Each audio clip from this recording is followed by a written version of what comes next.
जय हिंद।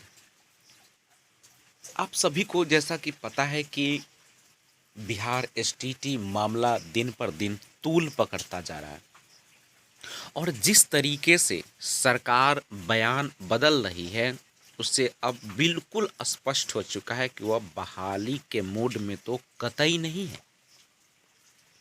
सबसे पहले तो उन्होंने 3 विषय के रिजल्ट को छोड़ कर दिया, जिसमें करीब 24,000 के आसपास अभ्यर्थी को क्वालिफाइड घोषित किया गया। और उस समय उन्होंने स्पष्ट तौर पे कहा कि उतने ही अभ्यर्थी पास हैं जितने सीट। लेकिन जैसे ही 3 विषय का रिजल्ट 21 जून को आया, सारे अभ्यर्थियों का होश ही उड़ गए। लोग सोच ही ना पा रहे थे क्या हो गया।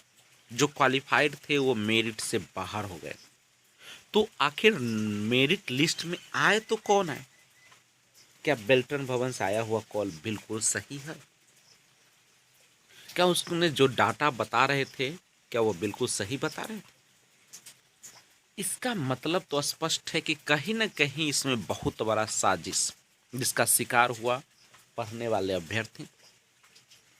बहुत सारे तो ऐसे भी मेरिट में गए हैं जो भी पढ़ने वाले हैं, लेकिन बहुत सारे क्वालिफाइड ऐसे हो गए जिनकी कल्पना भी आप नहीं कर सकते।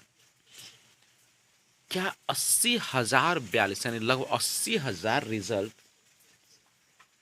कैसे इतना ज्यादा हो गया?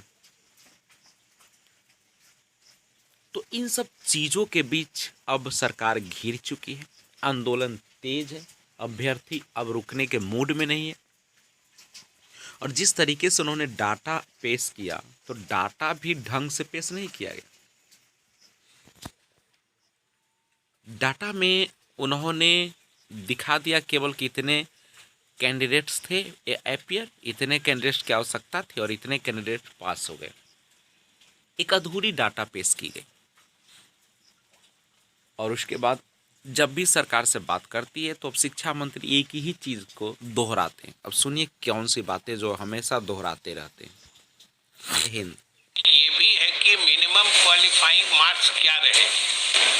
तो क्वालिफाइंग मार्क्स, जिनको क्वालिफाई करने का मार्क्स आ गया तो हम उनको क्वालिफाइड नहीं डिक्लेयर करें।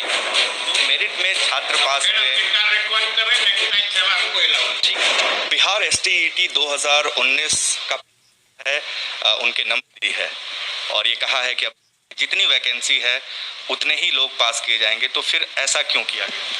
नहीं, एक चीज ये हमेशा समझ लीजिए कि ये पात्रता परीक्षा है, ये कोई नियुक्ति की परीक्षा नहीं है जी इस परीक्षा में पास किए बस नियुक्ति हो गई। ये आपको पात्रता देता है कि, और सबसे बड़ी बात है कि नियुक्ति की प्रक्रिया नियोजन इकाई वार होती है और हर नियोजन इकाई विज्ञापन निकालेगी 7वें चरण में, और उसमें जो सफल योग्य अभ्यर्थी हैं ये लोग उसमें आवेदन करेंगे। और जिस मेधा सूची या मेरिट लिस्ट की बात हो रही है कि वो मेरिट लिस्ट तो वहां बनेगा ना। ये तो मंत्री जी बिल्कुल सही है।